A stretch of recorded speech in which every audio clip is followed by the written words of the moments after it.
1966 में आशा भोसले जी का एक गाना बहुत फेमस हुआ था। मूवी का नाम था तीसरी कसम और गाना था पान खायो सैया हमारो, सामली सुरतिया और ओंठ लाल लाल। दोस्तों, वो जो आपके ओंठों को लाली जो देता है, वो देता है आपका ये पेड़, खैर का पेड़। इससे निकलता है कत्था। कत्था जाता है आपके पानों में और वो पान आपके सामरिया की ओंठों को लाल लाल कर देता है। आज हमारे साथ हैं केशव भारद्वाज जी, एक रिटायर्ड टीचर हैं और मेरे बचपन के दोस्त भी। हमने इकट्ठे बीएससी किया था।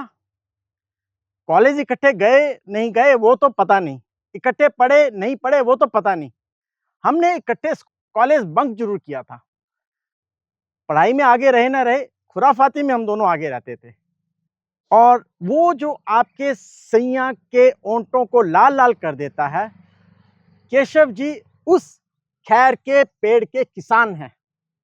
आज हम उनसे बात करेंगे खैर के पेड़ों को क्या किया जाता है, कैसे इसको पैदा किया जाता है और कैसे उसे कत्था बनाया जाता है। केशव जी, आपका इंडिया हार्ट्स चैनल में बहुत बहुत स्वागत है।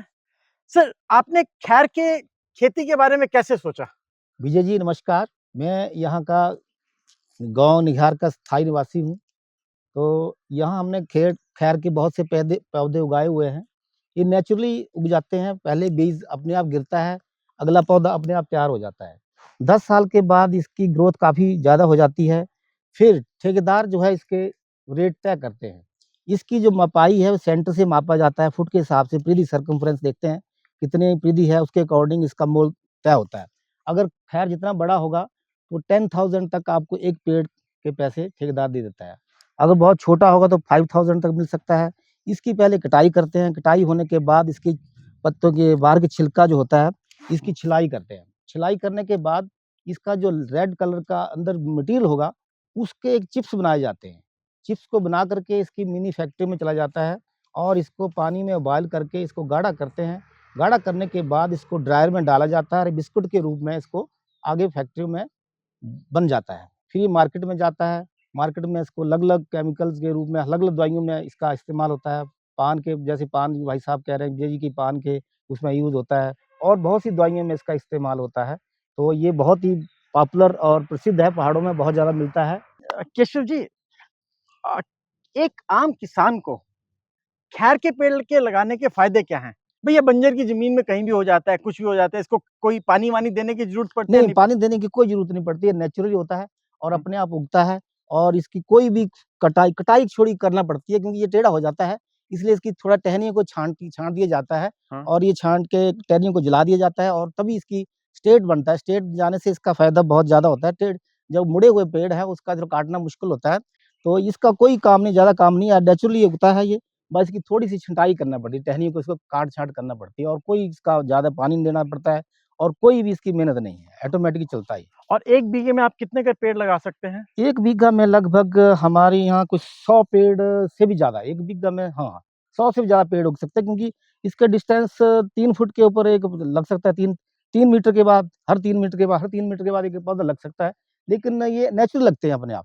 अच्छा, हाँ। इसका मतलब अगर मेरे पास एक बीघा जमीन है हुँ। और मैं 100 पेड़ लगा देता हूँ, तो हुँ। 100 गुना में 10,000 रुपए हो गए आपके 10 लाख रुपए। 10 लाख रुपए हाँ। 10 लाख रुपए और मेरे हाँ, को कितने साल में मिल जाएंगे ये? ये 6 साल में 7 साल में कंप्लीट हो जाता है, बिकने के लायक हो जाता है। ओह! हाँ, तो एक किसान जिसकी जमीन बंजर है, बंजर है। हाँ, हाँ। अगर वो इस खैर के पेड़ को लगाए, हुँ। तो उसको घर के खर्चे की चिंता नहीं होगी, नहीं है, बिल्कुल, बिल्कुल। है ना? हाँ, और हाँ। आराम से वो करेगा। अपना रोज़ी-रोटी का इनके लिए ज़रिया हो सकता है। हुँ। हाँ, चलिए। और अब आप कितने कर पेड़ और लगाने का इंतज़ार प्रोग्राम हमारे बना रहे हैं? पास बहुत सी ज़मीन है जो बंजर है, जहाँ कोई नहीं जाता, वहाँ हम सोच रहे हैं कि खैर लगाया जाए। खैर के पौधे भी डिपार्टमेंट वाले देते हैं, कृषि विभाग वाले, हुँ। तो हम उन पौधों को भी लगा सकते हैं। वैसे नेचुरली उग जाते हैं ये। एक बीज यहाँ गिरता है, दूसरा आगे कहीं गिर रहा है, तो अपने आप पौधे बनता रहता है। लेकिन डिपार्टमेंट वाले हमें पौधे भी देते हैं, लगा भी सकते हैं। तो हमारे पास बहुत सी ऐसी ज़मीन है, जहाँ हम इनको उगा सकते हैं और लोग इसका फ़ायदा भी उठा रहे हैं। हुँ। दोस्तों, ये जो खैर का पेड़ है, इसकी सबसे बड़ी ख़ासियत आपके ओंठों को लाल-लाल करना नहीं है। ये आपकी स्किन डिज़ीज़ के काम आता है। ये आपके बीमारियों में इतना लाभदायक है। आयुर्वेदा में आप देखोगे तो इसके हजारों तरह की दवाइयां बनती हैं। इवन अब तो एलोपैथी में भी इसके बिस्किट से कई तरह की दवाइयां बनती हैं। आइए हम अब आपको लेके चलते हैं वहां जहां इस खैर के पेड़ों को, लकड़ी को काट करके, छिल करके इसके डंठल बनाए जा रहे हैं, और हम उनसे बात करते हैं कि वो कैसे इन डंठलों को बनाते हैं या कैसे इन डंठलों को आगे काम करते हैं। सबसे पहले हम इन खैर के पेड़ों को छोटी छोटी लकड़ियों के टुकड़ों में काट देते हैं, जैसे ये काट दिया गया, और फिर हम इसको काटने के बाद इस तरह इसको छिलते हैं। ये खैर की जो डंडियां हैं, इनके चारों तरफ का छिलका काट दिया जाता है, और ये जो इनके अंदर का जो लाल लाल पोर्शन है, केवल उसको छोड़ दिया जाता है। ये गांव नगिहार के अंदर मजदूर हैं जो कि इसको काट काट करके छोटे छोटे पोर्शंस में कन्वर्ट कर रहे हैं, और इस तरह से करके ये इसको वुडलॉक बना देंगे। कुछ ऐसा ये आपके वुडलॉक को छिल करके इस तरह से इन्होंने बना दिया है, और इसको बना करके ये एक जगह इकट्ठा करके रख लेते हैं। ये इन्होंने इसको ढक करके रखा है। अब इसमें पानी नहीं पड़ना चाहिए। इसकी नंबरिंग तक किया गया है। अगर आप देखो ध्यान से तो इसको आपको नंबरिंग करता हुआ दिखेगा, कौन से पेड़ का है, कितना नंबर है, सारी मेंशंस किए होते हैं इन्होंने। ये 379/4 मतलब चौथा स्प्लायर है, और उसके 369वां लॉग निकला है।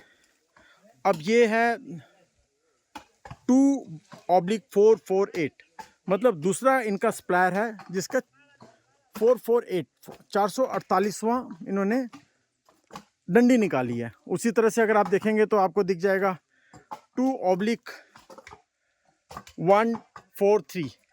ये सारे इनकी नंबरिंग की है, ताकि बाद में ये पता चले कि किसकी क्वालिटी कैसी है, किसका कितना माल निकला है, किस पेड़ से इनको कितना फ़ायदा हुआ है,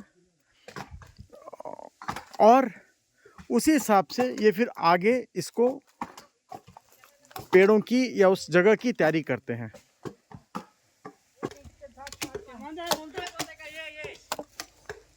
ये सारे इसको छिल छिल के कर रहे हैं।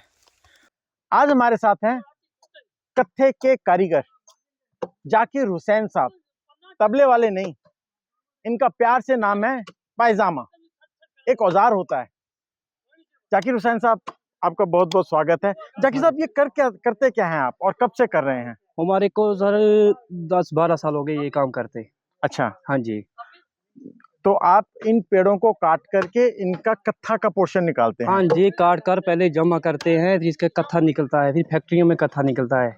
अच्छा। हाँ, इसको छिल के फैक्ट्री में बेचते हैं, फिर वहाँ कत्था निकलता है इसका। अच्छा, छिलने को कैसे इसका सिस्टम करते हैं? क्यों छिला क्यों जाता है इसको? ऐसे इसका कत्था नहीं निकलेगा।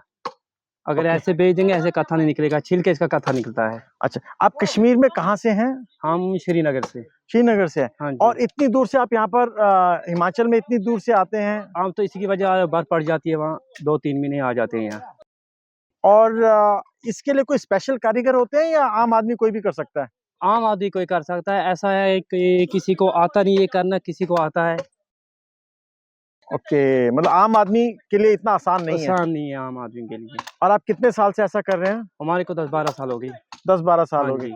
और आप हर साल 3-4 महीने ये काम करते हो? 3-4 महीने ये काम करते हैं। और आप यहीं पर फिर रहते हैं? यहीं पे रहते, फिर 31 के बाद चले जाते हैं हम, 31 मार्च के बाद। 31 मार्च के बाद चले हाँ जाते जी, हैं। हाँ जी। नमस्ते दोस्तों, मेरा नाम है विजय ठाकुर और मैं स्वागत करता हूं आपका आपके YouTube चैनल इंडिया हर्ट्स में। आज हूं मैं भाखड़ा नांगल डैम से चंद किलोमीटर दूर बिलासपुर के नगिहार गांव में, और हम आपको बता रहे थे कत्थे के पेड़ की खेती कैसे करते हैं, इसके क्या फायदे हैं, क्यों करनी चाहिए, और एक आम किसान को इसमें आत्मनिर्भर कैसे बनाया जा सकता है। मोदी जी कहते हैं हमने किसानों की आय बढ़ानी है, मोदी जी कहते हैं हमने किसानों की आय डबल करनी है। मुझे नहीं लगता इससे अच्छा कोई और दूसरा तरीका है अपनी बंजर जमीन को इस्तेमाल करने का। जैसा कि मेरे केशव दोस्त ने बताया कि आप 1 बीघा में 100 पेड़ लगा सकते हैं, और 100 पेड़ आपको 8 साल में तकरीबन 10 लाख रुपए कमा करके दे सकते हैं। कोई ख्याल नहीं रखना, बस लगाए, भूल गए। पानी आसमान से मिलेगा ठीक है, नहीं मिलेगा तो भी ठीक है। यहाँ की जमीन बंजर जरूर है, पर कत्थे के लिए बिल्कुल उपयुक्त है।